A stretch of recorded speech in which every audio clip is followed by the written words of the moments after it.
So here we are, Ina Kail, Compass Realty, Realty Austin Compass. Realty Austin Compass, and wanted to come on and do the podcast just to do a podcast, talk about some specific topics and go from there, huh? I don't know. Tell us what's I thought going on. What do the maybe people you have had to know? some questions. Oh my gosh. There's like so much going on in the business. That's what just maybe what happened to me recently. I can talk about how real estate agents are selling their houses, maybe. Yeah, tell us about it. I don't know. I've never seen so many sellers who are real estate agents. Like it's their house that they're selling, It's either their house or it's their investment property. but they own the home. They act as a real estate agent and as a seller at the same time. Just last month, I submitted offers, like 3 offers, and the seller was the real estate agent. It's, I don't know, it's interesting. It's interesting when the seller or when the real estate agent is the seller. I think there are like more emotions involved, and in this cases, the real estate agent was not acting as a real estate agent for several years, and I felt like they didn't actually know the recent changes. I just felt like they just didn't know a lot of things, and when I called them out on that, they acted very aggressively, and I don't know, I expected a little more, hey, I haven't done it in a long time, maybe you can help me out. But instead of that, like, they would yell on the phone and argue with me, and Get defensive. very defensive, and I would just tell them, hey, let's table it for now and we'll talk later, or I will just follow up with an email. It was. I felt like it was more emotional, and my clients, in one instance, for example, just decided to withdraw the offer because they didn't want to deal with the agent. Well, I was a part of that one. That one was interesting to me because the agent contacted me and asked me a bunch of questions, to your point that like most real estate agents would know. I was surprised they were contacting me about it, title questions, things like that. And what was interesting to me was I was thinking, you as a real estate agent should hire a real estate agent, because if you're the agent, your client, which they are one and the same, it's like your client's getting really bad service from the agent, which is you. Correct. And it's like, do yourself a favor, hire a real agent to sell your home. I get it. You have a license, but you're not very good at this. No. And but that was the one where, our buyers were like, we don't even want to deal with this woman, which I guess that's a question I have for you. You deal with, the offers more than I do, right? Everything with me is the financing.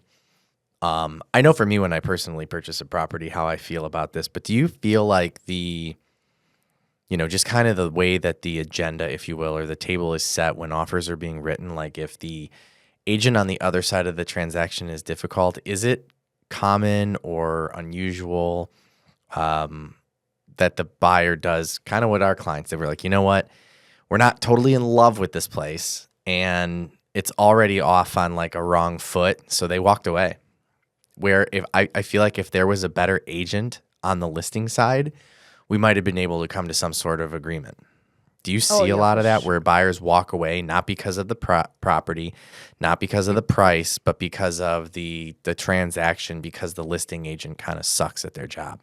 I've seen that before. Yeah. So it's not unusual for the clients, because I have to tell them what's going on, and I'm not gonna sugarcoat it. I will just say, in this instance, we started the negotiations already on a, I don't want to say wrong foot. The price was way too high, and I couldn't find any comparables. And I asked the agent where the comps, because I have to tell my clients like if we are offering this price, Right. these are the comparables. But she couldn't provide me any. She gave me one from 2 years prior, which was already a red flag.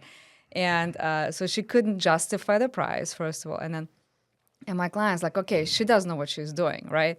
And when she pulled some other things with us, this is where they decided to walk away. But before that, yes, I had instances when the other agent would be just unreasonable. And it will be an agent and a seller, like two different people.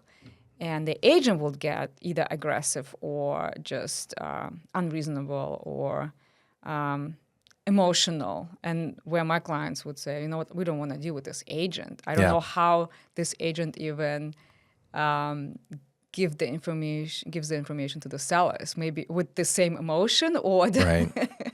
So it's like it does play, or it's like it's very important how the agent replies or reacts to the buyer's agent, for example, because it can either break or it can break the deal if my clients just don't want to deal with the other Yeah. person.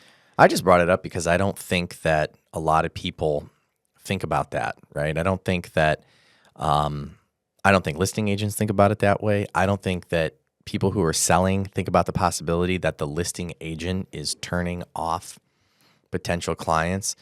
Because on the surface of things, you figure they're purchasing the property, right?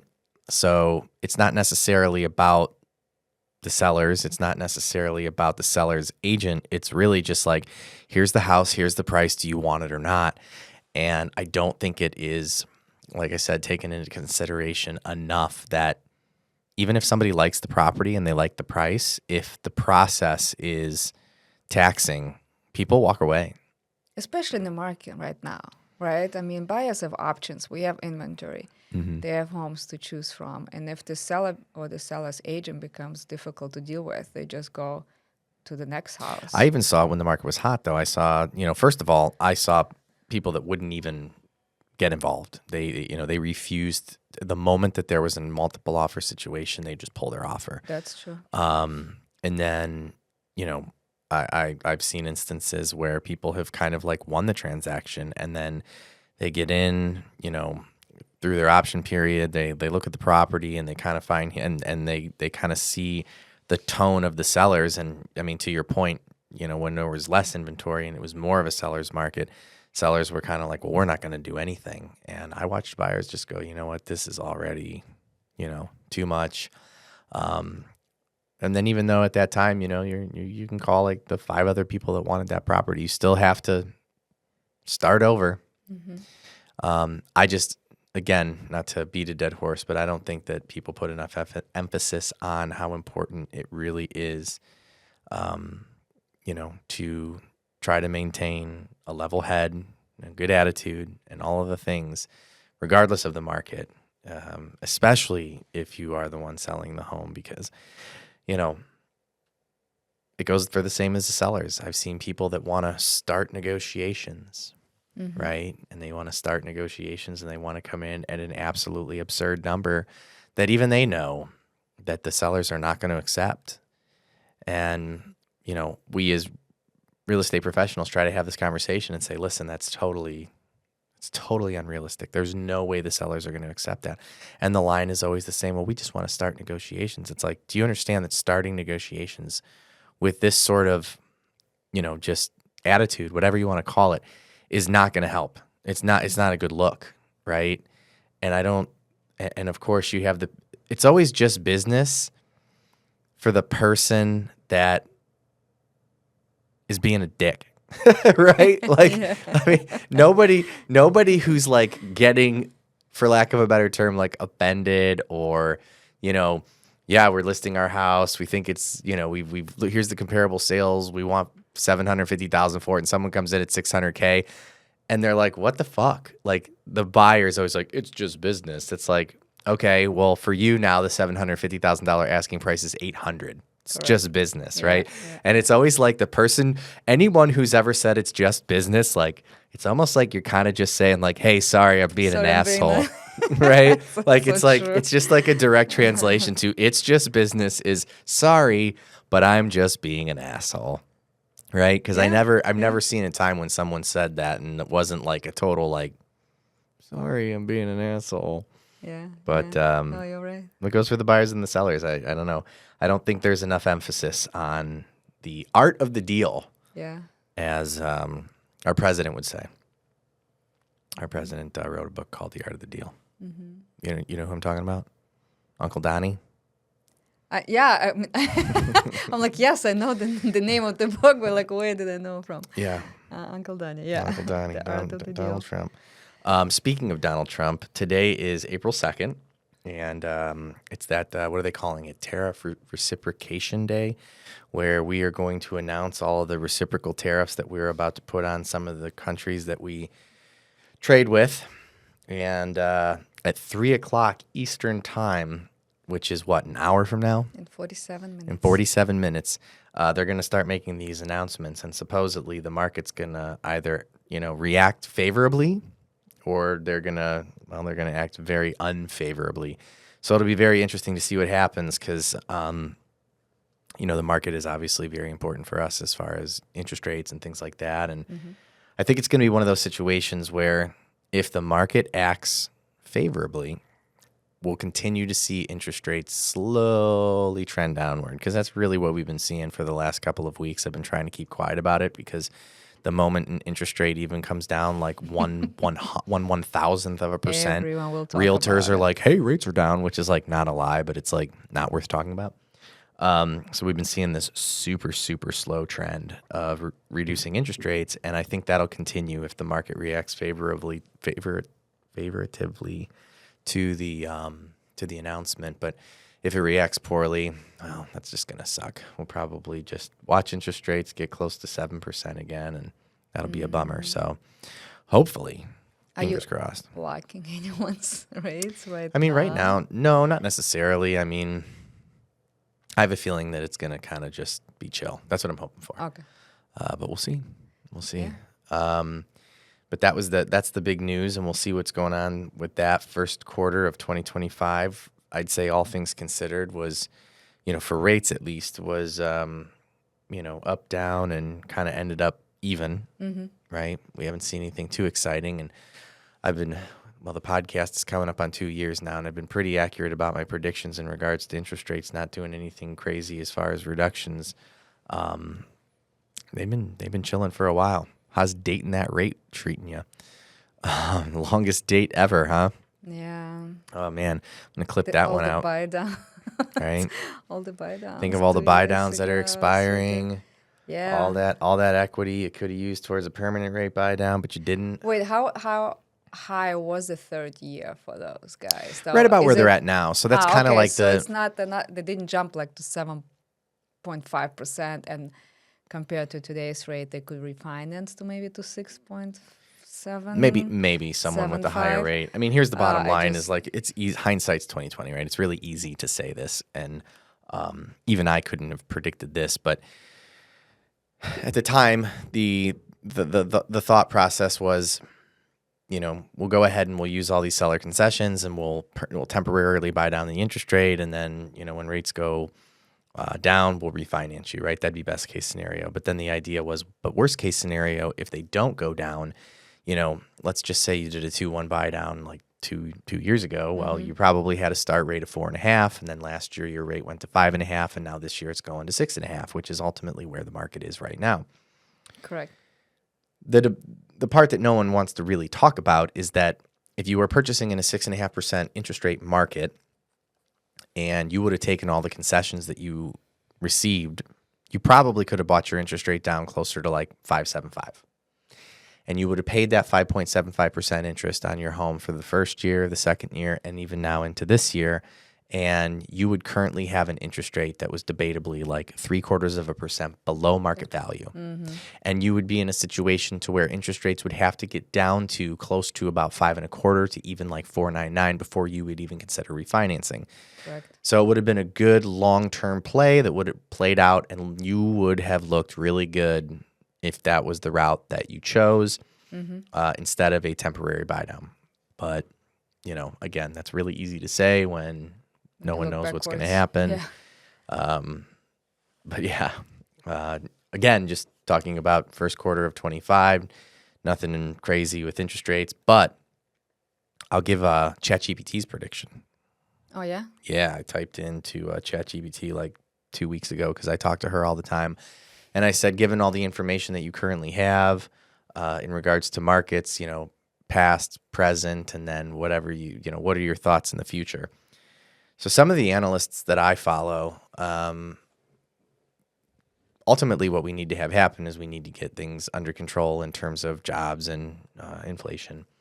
And when we do that, we can start to maybe see the Fed start to cut, the Fed funds rate, which is not a direct tie to mortgages, but it does help things trend downward with interest rates. And so a lot of the people who I'm talking to are anticipating a potential Fed rate cut as early as May, June. ChatGPT doesn't think that we'll have one until like August or September. And typically, even once we do see a Fed cut, it takes about 6 months to economically really feel it.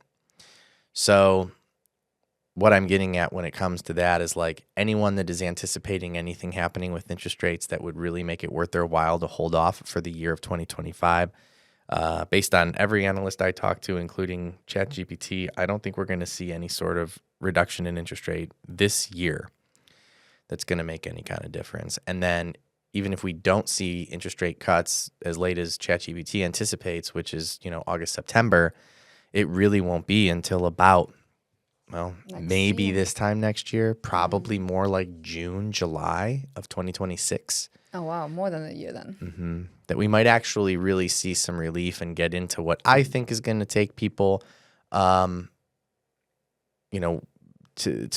come off the fence a little bit is going to be anything that's going to yield like interest rates in like the mid 5% range. But you and I were talking about this the other day. One of the ironic things that I think about is like when interest rates went into the twos, right? Like 2.5, 2.75, 2.875 in 2020. We were at that time selling interest rates at like 3.875 to like 4.25, right? So when you think about the actual reduction that is associated with those super low interest rates, I mean, we really only reduced interest rates by like 1 to 1.5% when they went down really, really low. So if at the peak of the market we were at like 7.25, I mean, at one point we were close to 8%. Getting into those like 4s or even like low 5s, it could take a while or basically not at all, just because even when we do see these reductions, they aren't major drops. And what's even more ironic about it is that because rates in like 2020 with the like 2%, people were so conditioned to like 4% being kind of an average rate that like 2.875 didn't even sound that good. Right? It sounds very good right now. It sounds amazing, right? It really does. But it was astonishing to me the amount of Yeah. people that, I was like, hey, let's get this thing locked in at like 2.875 or 3%. And they're like, I'm at 4 right now. Like, I'm only going to save like 1%. I just bought this house and I bought it for $200. I financed $200,000. Like, I'm only going to save like $180 a month. I don't have the time for this. Right? Yeah. So I found that to be just very ironic and interesting that even if we do see this reduction in interest rates that I'm mentioning, I don't know that it's necessarily going to be like some crazy wave, because it always blows my mind how many people are just kind of like, But didn't we have like if it went from like 6 to 2, Yeah, I know. but that's not going to happen. But didn't we have lower prices back like 4 years ago? And 1%, Lower than now. Yeah, exactly. So 1% on the lower home price maybe was not as a big a difference. And if you look now, you'll save more than $180 a month. Well, So that's true. Depending on what you have financed, and that's a good Exactly. point. I mean, home that's what- prices did go up, and people probably will think more about it, like to reduce the interest rate by 1% and save a couple $100. It is always kind of interesting. We try to, you're touching on something that in the mortgage business, we try to explain to like newer people and even clients about what's most important is, you're not writing a check to like 5% interest, you're writing it in dollars and cents. Mm-hmm. So that payment does, it's important. And so when you see somebody, like you said, if you have a $500,000 mortgage and you're even able to save 0.5%, you're saving $200 a year. Correct. When people are like, "Oh, I've got to save more than 0.5%," I'm like, "Well, what about $200 a year or Exactly. a month? Excuse me." They might be like, "Oh, well, now that Take you your put it wife to that way, dinner once. all right, you get one extra Once dinner in a a month." while, extra. Extra time. So So what else are we seeing? We saw, a lot of real estate agents that are currently the ones selling their own homes, whether it's investment properties or primary residencies. I think that's just a testament to the business itself. Agents are, liquidating assets. It's been a little slow, right? I don't like to say slow. I like to say steady because it's definitely been steady for like 2 years. Definitely can't say it's super busy. But here's one thing I will say, and I'd like your take on this. I am talking to a lot of agents right now that are like, "Oh my God, I'm swamped, so swamped." I'm like, really? Because I'm looking at my closings, and I'm looking at other agents' closings, and hell, I can even probably look at their closings, and I'm like, "What are you so busy doing?" And I'm realizing that there's a lot of agents that are swamped with listings, and they're getting their listings, and they're doing the listing appointments, and they're marketing their properties, but things are sitting on the market. correct. And I don't know what that would feel like. I've never been a real estate agent, but I wonder what the feeling is of being swamped with all these listings and all these listing appointments. But like when I hear busy, I think like you're getting paid. But then I forget that like the deal actually has to close before you get paid. Yeah.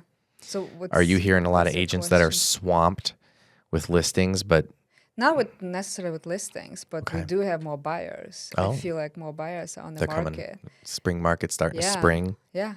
I I mean, hope just so. within couple last weeks, I signed couple buyers agreement.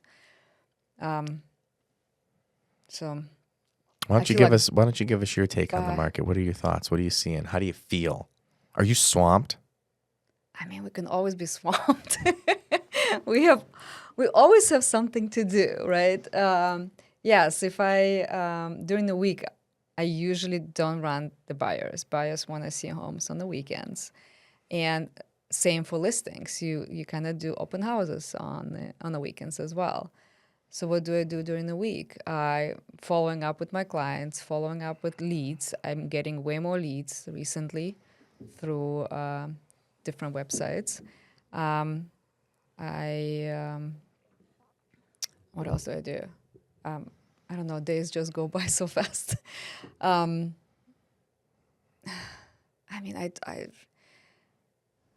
I'm blanking right now.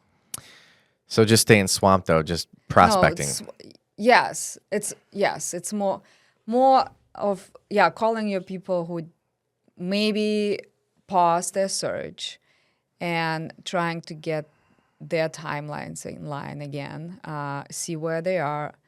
I just had 2 buyers re-signing their leases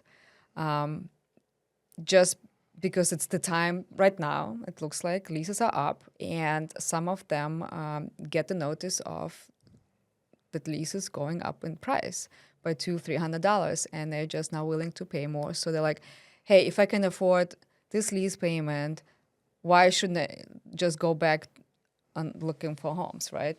So they reach out to me, and then we run their numbers, and like, yeah, let's they get pre-approved, and they know what they're looking for, and we start looking. And but if they tell the landlord, "Hey, I'm not gonna re-sign," the landlord's like, wait, because there's so many homes for lease as well. Is that right? Oh yeah, it's Where is everybody? If everybody's not buying and everybody's not renting, where is everybody? I don't know. They're just at their home with I their mean, mom. I've seen like, why do we get so many homes for lease is because sellers couldn't sell, and they didn't want to wait for the buyer for a year, so they started offering for lease, right? But then they see, okay, my property taxes are going up, my whatever HOA goes up, I'm going to increase my monthly payments, and it's either for the tenant, I mean, it depends where they're standing right now. That it's either okay or they're like, wait a minute, I'm not gonna pay more. I'm gonna start looking to buy a house for myself. So That's interesting. I mean, I think you're kind of onto something to an extent where, and it ties into what we talked about in the beginning of the podcast, where you've got people that are selling rental properties, right? But not if necessary. It was not, and a lot of times it was never a rental property. It's just it was a property that the seller wanted to sell. Maybe they moved on to the next property, and now they're like didn't sell soon enough, and they offer it for lease just to cover their mortgage payments.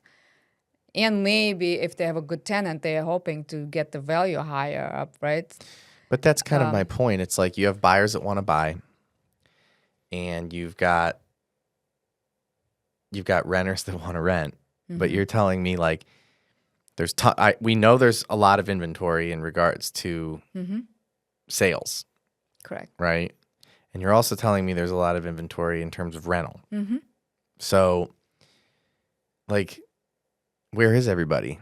Where are all the people that want to rent and buy? Have they just moved out of Austin? Are they staying at home with their parents? Are the renters just staying renting, and are the buyers just staying buying? Like, are we at this like holding pattern? Like, what are your thoughts? But I mean, the lease amount still lower than the mortgage amount. And buyers who want to buy, we see a lot of buyers who want to buy that cannot afford. So they're like, I would love to have a house, but I'm not making enough, right? So if they compare mortgage payment to the lease payment, then they're like, I would prefer to stay. Do you think there's a boiling In a point with rental. the rentals where like the people who own the rental properties will eventually just have to sell because property taxes go up or because rental rates are down? Like if you're renting a home and you're telling me that there's a lot of rentals that are available, if you're renting a home but you don't have any tenants, I mean, you're losing money. Do you know anybody who's doing that right now that currently has a place for rent that doesn't have tenants in it, or are they able to easily get tenants in? If they if their mortgage payment is high enough and they cannot get at least for the same amount, I mean, if they're usually not willing to get less, right? So then it's sitting. I mean, I had end of this year, I had clients who rented their property because they were just not willing to accept a lower price, right? They paid at the time 2-3 years ago, they paid way too much. And they just... Well, did they pay too much or did they pay what it was worth at the time? I mean, it was worth at the time. It was just See, because higher. when you say things like that, you know what, you hear what that sounds like, right? The market was crazy, and they did pay a higher amount than it's compared to right today. now. Right. Correct. So they obviously cannot sell for the same price, and they would rather look for a tenant who can cover their mortgage payment, which was, I mean, they had the lower interest rate back then, right? Just a higher purchase price. Then sell it for less and bring cash to the table as a seller, which is, nobody wants to do that, right? So you want to either get out without paying anything or get something out of the property for owning it for 2, 3, 4 years. I just feel like we have a lot of, I mean, you talk to a lot of buyers who are just have bad credits. They don't make enough to afford a $250,000 home in Austin, but they all want to buy because they hear us telling, "Hey, we have a lot of inventory. Now is the best time to buy." I mean, I'm seeing and great the deals prices being are made, going down. That's why, like, okay, everyone has started thinking maybe I can afford a house. But then when they start to a lender like you, they find out, hey, I still cannot afford a house. Well, that brings me to my next topic, because what I'm seeing a lot of people doing, and unfortunately, I don't think anybody's really talking about this because it's not like it's cutting edge or anything along those lines, but it requires them to talk to like their lender to kind of go through their finances. So I'm seeing a lot of people who currently live in a home.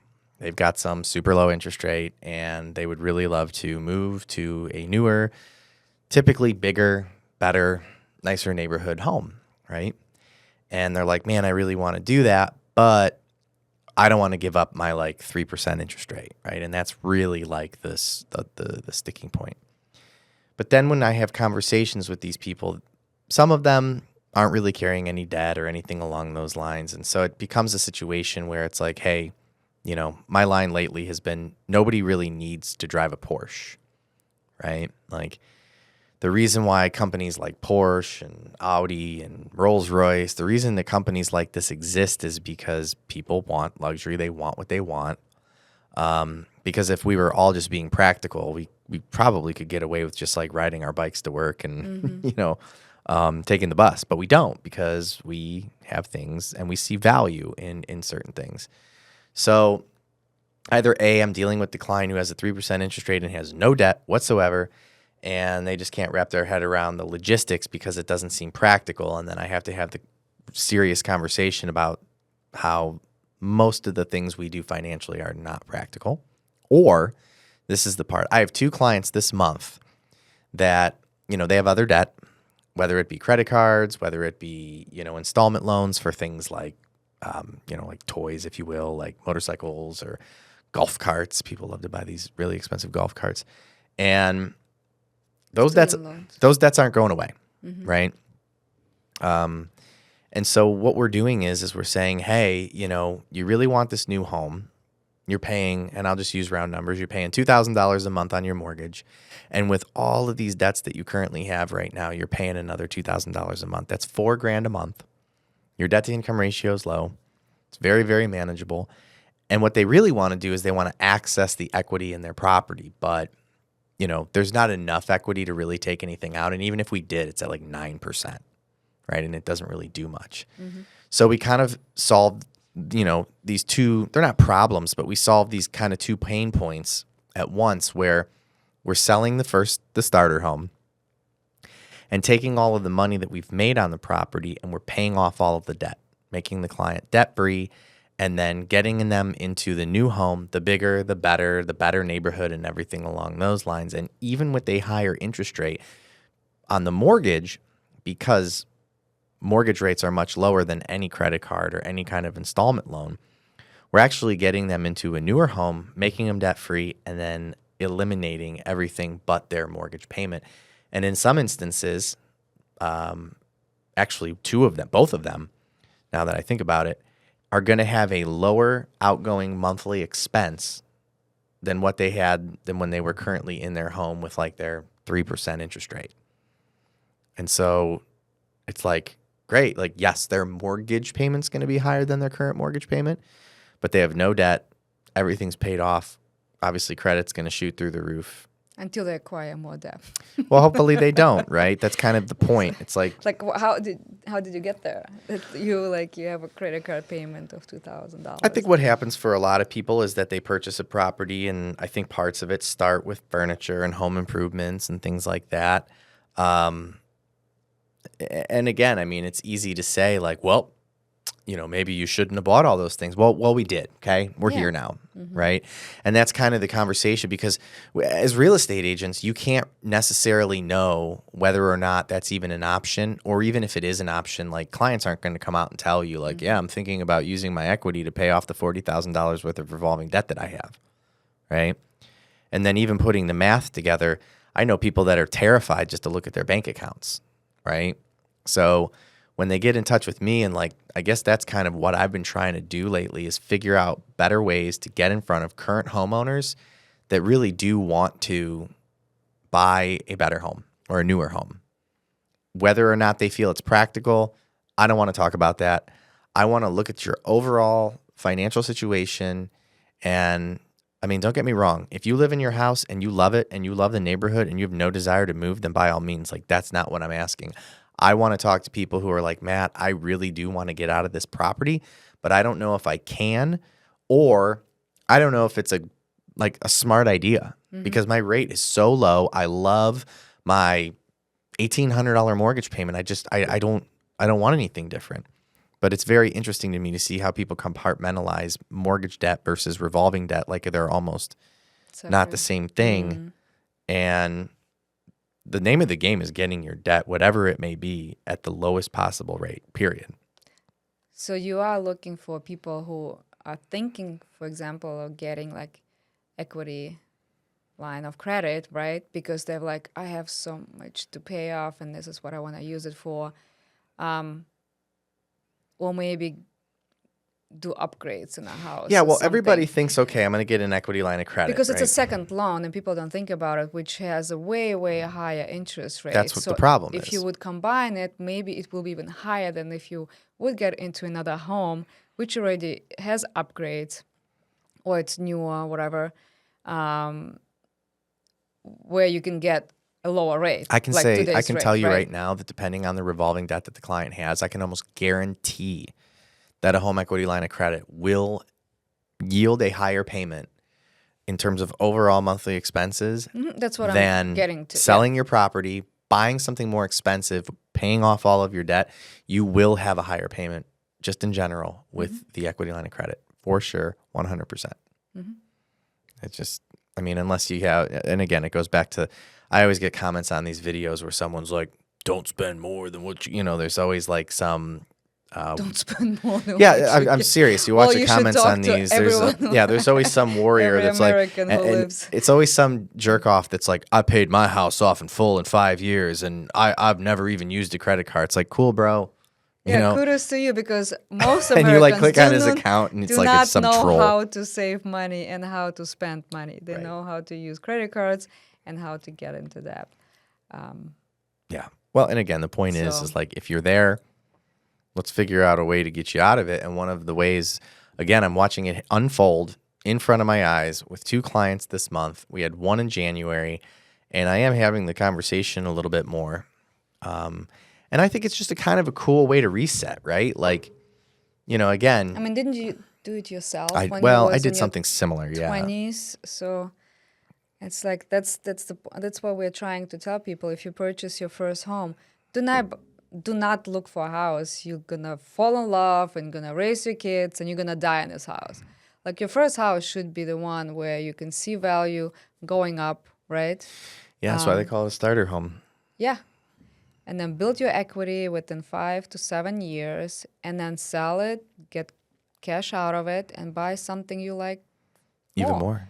And And again, if you find yourself with a little bit of debt, pay it off. exactly. I mean, that's what we're having a lot of people do. Even people that aren't like buried, right? Like,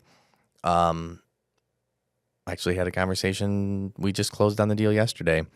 This was not like a sell your home type of thing and pay off your debt, but they were selling their home and buying the new one. And, you know, they didn't even think about it because financially they're just fine. And it was only like, I think it was like 14 grand, right? They had $14,000 on a Bank of America credit card. It was something that if they wanted to, they could have dipped into savings or their checking and paid it in full. You know, it's something that they've just been kind of making payments, probably a couple $1,000s a month. And, you know, everyone tells themselves, oh, I'll have this paid in like 6-8 months. I said, look, you can take that extra $14,000 and you can apply it towards your mortgage, right, on the new purchase. And it's going to end up saving you about $70 a month. Or you can apply it towards the, you know, the $14,000 credit card that you have, and their minimum monthly payment on that, I want to say, was like $280. Exactly. So now you have a $280 payment Plus that you the no longer interest. have to make, correct? And, you know, if you really feel like, well, I want to pay down my mortgage, like then now you have the ability to make an additional $280 monthly payment. I mean, you start cracking away an additional $280 a month on your mortgage, you're gonna pay your home off real quick. You know, so that was the segue into the things I want to get out there with people who own homes that would consider selling them, and more importantly, you know, have some debt that they wish they could access the equity in their home to pay off. I want to talk to you. I want to run the numbers and see what makes sense. Mm-hmm. And then the other piece of it, and then I'll let you have the floor, is student loans. Mm-hmm. Did you know that student loans are now all coming due? You know, COVID, we had a forbearance on all student loan debt. I think that lasted for like a year and a half almost. And then there was like another year of, I don't even know what they called it, but bottom line, I'm seeing a lot of people with student loans that now are having to start paying. And that is becoming another pain point, especially for homeowners that, you know, maybe they thought that those were going to get forgiven or whatever. And even if they can afford them, it's never fun when you have an additional 2, 3, 4, 5, whatever it is, $100 a month that you were not used to paying that you're paying now. Correct.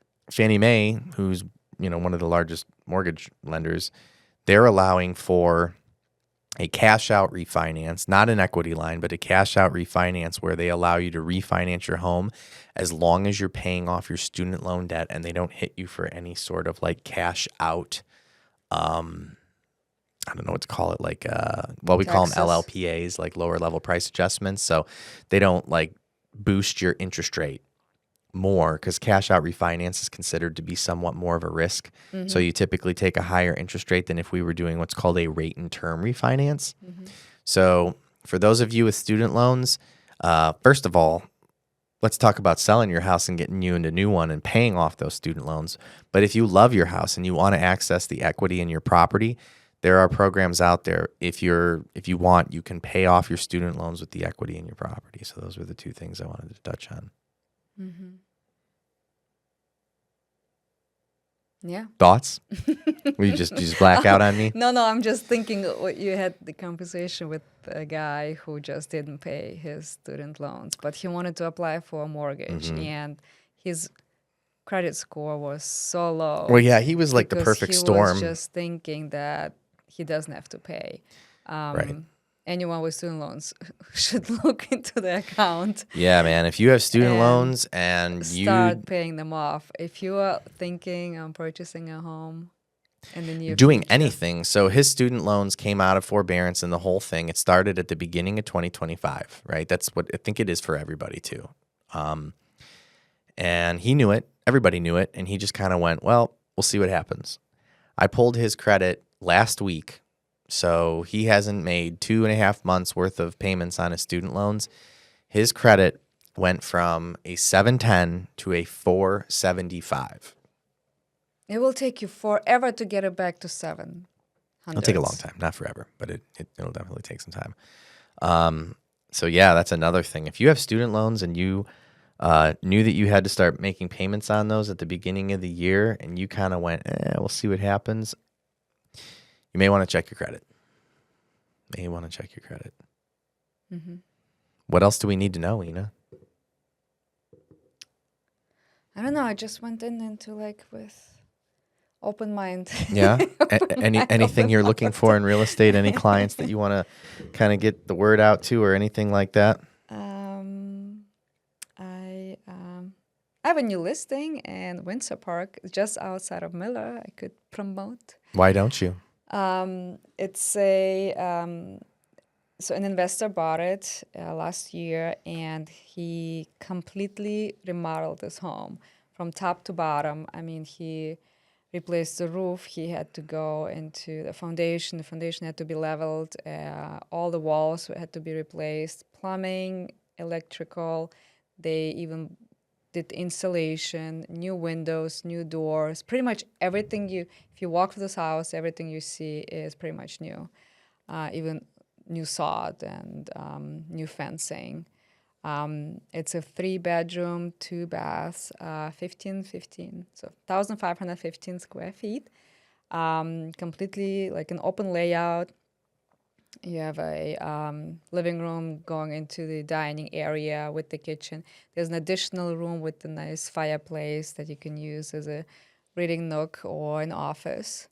And the asking price is $630,000. So if you're interested, just give me a shout. Sounds amazing. I got to get this edited right away so that because it'll probably be gone by the time this gets out there, right? Because it's priced to sell. To be gone. It's a very nice neighborhood. I had an open house last weekend, and I had a couple neighbors walking by. And did you interview for this listing, or how did you get the listing? I know the investor who approached me. He's a friend of mine. He did have it listed with a different agent before. They couldn't sell it, so he asked me to What are help you him doing out. differently than the other agent, do you think? I mean, first of all, we got the price a little lower, more compared comparable to other sales. What do I do? I think I'm promoting way better. I mean, I'm holding open houses, which the other agents I don't think ever did. I had to get in and clean this entire place. This place was not professionally cleaned at all. I take care. I mean, that the lawn is all mowed, and it's presentable. Is it staged? It's staged. It was staged before, and so it was not too bad. I mean, it did maybe look a little like too much, but I mean, I hired a professional stager as well, who did an amazing job, make it look like spacious and not over. I guess what I'm asking is that for those that are, listening to things like this, what do you think is the most important? Because there's a lot of misconception out there, right? That when you're listing a home, that all you're really doing is just like putting it on the MLS, and then you kind of just wait until someone writes an offer, right? Like, what do you really do? What is your value when you're listing a property? I mean, besides putting an MLS, we promote it on all social media. We do videos. Besides the professional photography, which is not every agent does, too, we do Matterport walkthrough so people can see what is like how the layout of the house is. And I mean, Staging. yeah, for me, it's like all just belongs, like it's normal to do. Right. But Yes. but there's a lot of things that agents don't do, right? So like if I'd never sold my property before, so what I'm trying to do is basically just get out to the audience that, the difference between real estate agents in regards to listing, because again, somebody who's really negative or nasty about realtors is going to say, well, they don't do anything, right? They're not doing anything. Yeah, they take a couple pictures, they come in with their cell phone, they put everything on the MLS, and then they wait until a buyer comes through. What do I need to pay somebody for that? Like, what am I paying for? But then you're saying that, well, what do you mean, what do I do? And you're like listing all of these things that, a lot of, and I think it's important to touch on the fact that a lot of agents don't do, right? So like you're mentioning cleaning, like I know agents, when we do these events where we'll do these like virtual, we'll do these like virtual brokers opens where we get a bunch of agents in a room and we show listings, and a lot of times, just like you said, they're like, yeah, the place needs to be cleaned up, right? And who's going to pay for that? Who's going to do that? Who's going to be the one that's going to, whether it be through sweat equity or hiring a cleaning crew? And I know a lot of bad agents that are just like, yeah, it's dirty. Like I told them to clean it, right?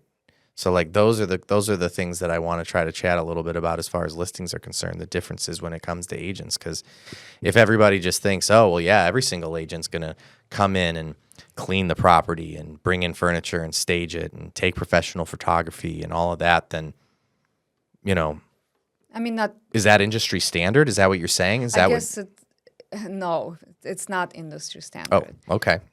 Good agents or great agents, they do.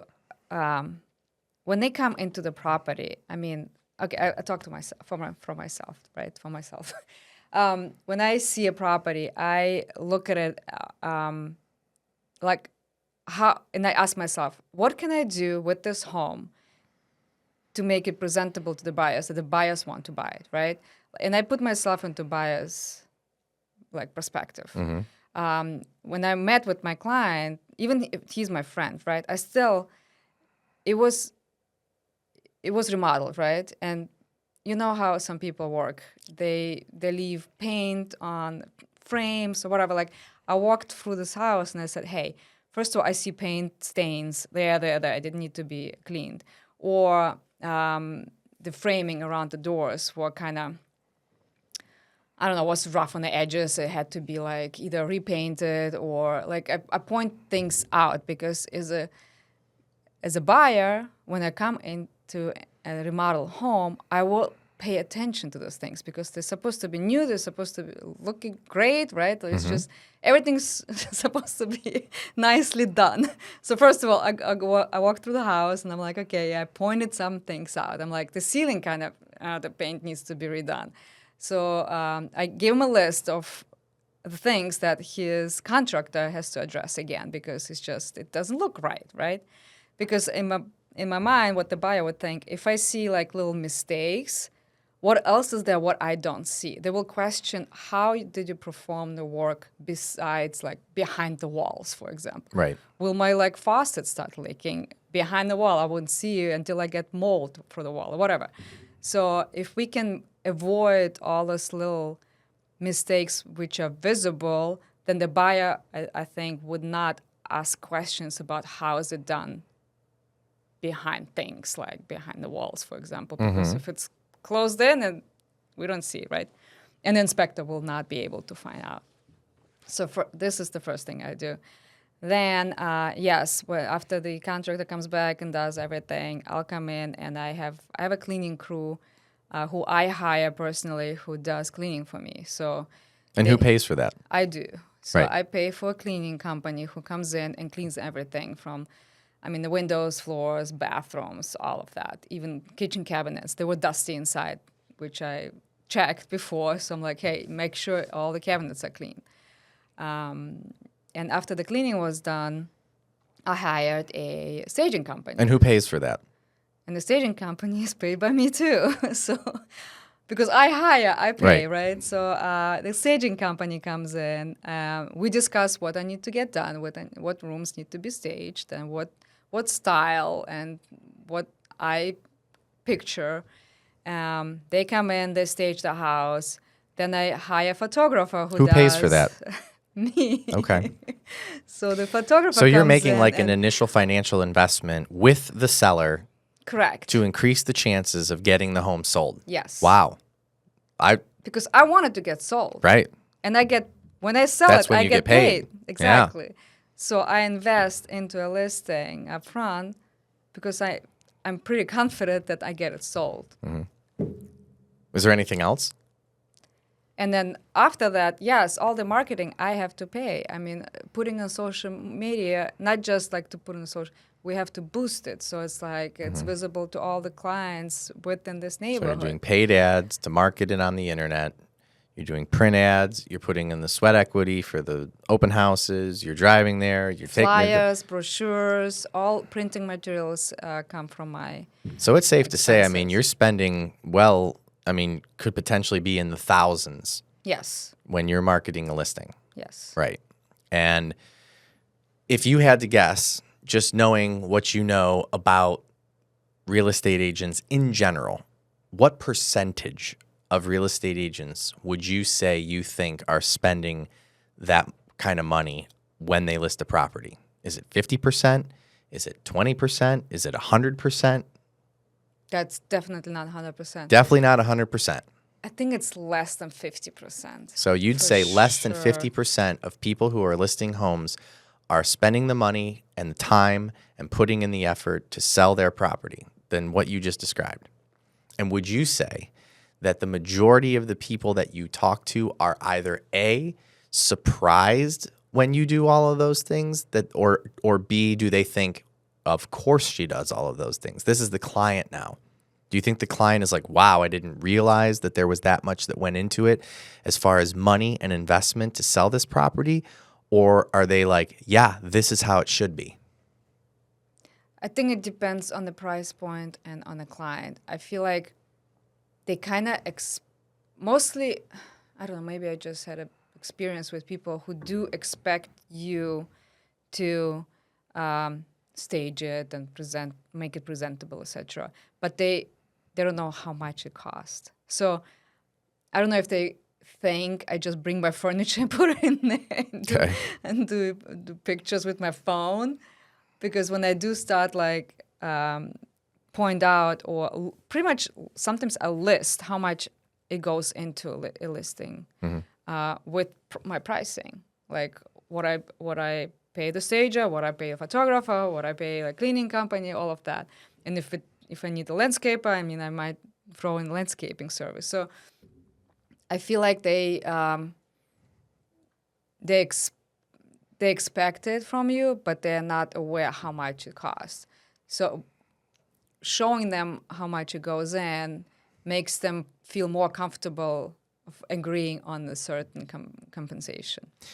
Now, this one might be a hard thing to quantify, but if you take a listing, like we'll talk about, take for example the one in Windsor Park, redone property, but you had to point some things out. We talked about everything that you had to do.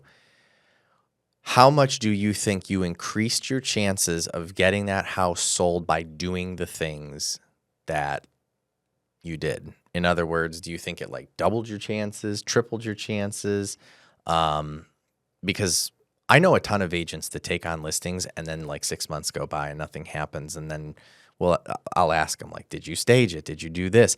There's one particular property that I can think about specifically where every single person in the broker's open said the back patio needs to be power washed. And you know what the agent said?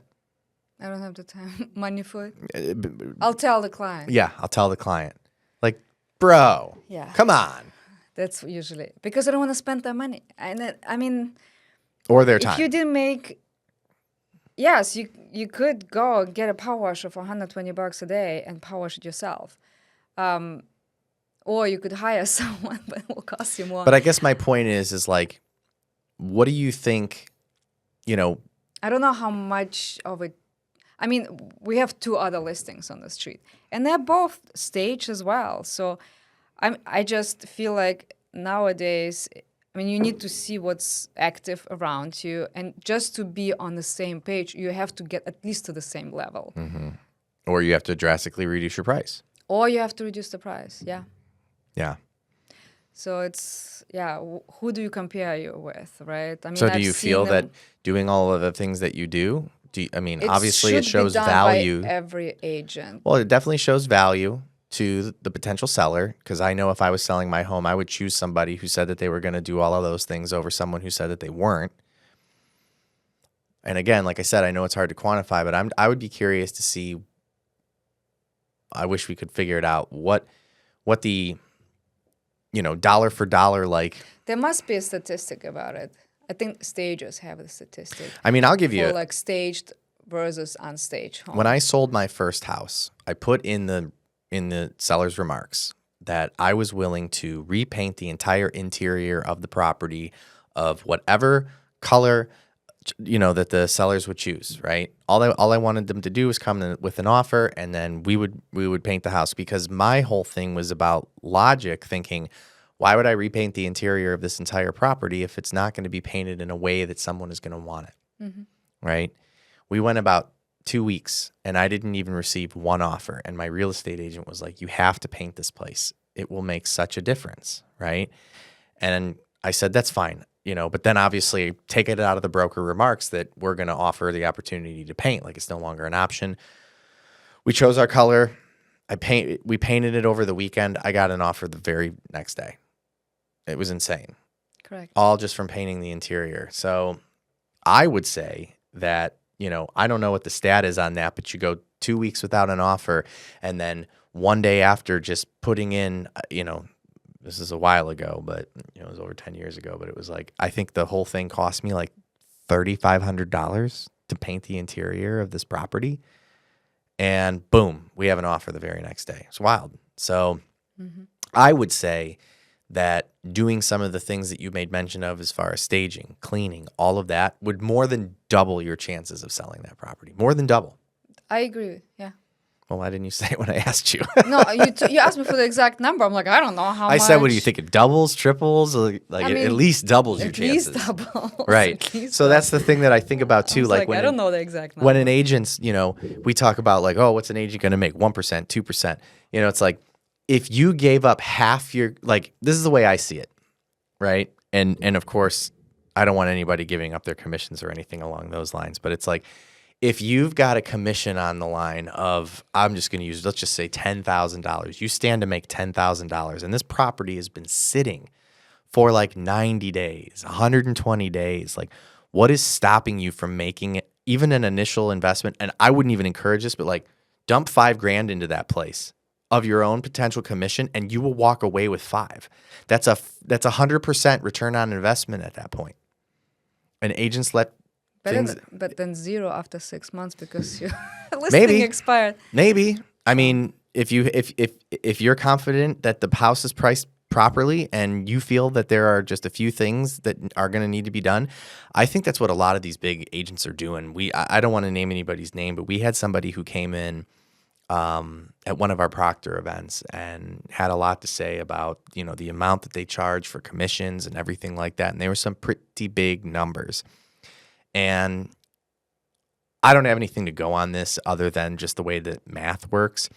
But I realistically think the way that they are doing what they're doing and charging so much on commissions is because they are sitting sellers down, negotiating what the sellers want to net. And then they are saying, okay, well, if you want to net $500,000, then, you're going to pay me a 10% commission, right?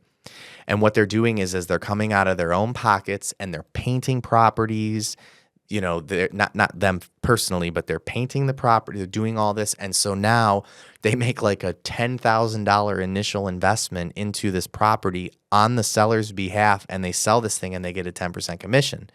Granted, after it's all said and done, maybe they make a $50,000 commission, but they put up like $10,000, $15,000, $20,000 into this property, still made a $30,000 commission. So it's like, how confident are you in a particular price? And even if you have to make investments into the property, will you come out on top? And I think there's just a lot of people out there. They're like, well, sure, but sure. And it's like, well, how sure? How freaking sure are you? And then when, it's time to put your balls on the table, everyone's like, oh, I don't know. Because if I lose that money, it's like, well, then you're not that fucking sure. Then you're not confident in the Right? price point, yeah. So kudos to you for being confident in your abilities to sell properties based on the recommendations that you make, even when it has to come out of your pocket. I think that is some huge, huge advice for anybody who is doing listings. I don't think there's enough agents out there that are thinking that way or taking risks that way. And I think that's why a lot of these properties, how often do you hear buyers are like, oh, we looked at a bunch of homes and they're all shit? Well, they can't all be shit. And hypothetically, if they are all shit, is it, it's hard to convince a seller to dump money into something. But like as a real estate agent, like what are we talking? Are we talking about light fixtures and like, to your point, like staging, cleaning, couple $1,000s? If you stand to make 10, 12, 15, 20 fucking grand on a commission, and you're confident that if these things got done, I don't think enough agents are investing alongside with their clients enough. Yeah. Period. Even sometimes just like the carpet looks so bad. Like get a carpet cleaner. Yeah. I get Especially when the sellers are out of state, like they moved. They're done with this place. They don't want to spend a penny. But you are sitting there and this is up to you to sell it. Well, shout out to Elizabeth Riley, because we talked about this, and like, not that you could ever make this a rule or anything along those lines, but I think that if you don't have money to invest in your business, you shouldn't be listing homes, period. I agree. Like we as lenders, like I mean, you spent up front. Oh, it's insane. Yeah. I mean, the amount of money that I have to spend up front for credit reporting fees, for all of the things that we have to do up front just to be in business, it is too easy to get, started in real estate. And if you're going to get started and you don't want to have any sort of initial investment, just fucking run buyers, right? Like just run buyers. Because can you imagine if we had more listings with agents that were willing to invest better? I'll bet you we'd sell more real estate. But it's the agent that takes on a listing, can't even get the place cleaned. The buyers don't want, like no one wants to, everyone wants top dollar. The agent wants top commission. The seller wants top dollar, and nobody wants to make any sort of investment. Yeah. I mean, a lot of those like self-made pictures they put up there. I mean, if you don't know how to take a picture of a room, don't do that. It's just the corners are all crooked. It's just it looks terrible. And I don't know, buyers, first of all, they look at the pictures. If they don't like first 3-5 pictures, they move on to the next property. Like they're not even gonna go and look at your property. Well, I hope you keep reminding all of these people who are potentially thinking about selling their home that, they should choose someone like yourself who's willing to invest with them in selling their home, because I think that is super important. Yeah. You got anything else? I'd like to see you go after more listings. Okay. I think it'd be good for you. Anything else you want to cover? No, I don't think so. This was a long one for you. You're usually only good for about 30 minutes. What is it? I don't Now know we're what coming up on an hour. Yeah, Well, I always that's good. appreciate your time. Thank you for coming on. For those of you that don't know, Ina is terrified about getting in front of the camera. So I think this I'm is getting your better, this is your thanks. third podcast, I think. 4, 5. I mean, we've done a couple with other people. So Yeah, but this is the third time I you've been just, on your own. if you want to talk to me, just reach out to me directly. We meet for coffee. There it is. Just Google her. She's easy to find, and I she'll. like meeting in person. Well, thank you for coming on. Always a pleasure. I'll try to get this one out before this weekend. So hopefully No Windsor sells rush. before then. But if I not, would, we're gonna have a little I would love snippet that. for it. Put So put it in the universe. I'll put it in the universe. All right. Thank you. Thank you. Bye.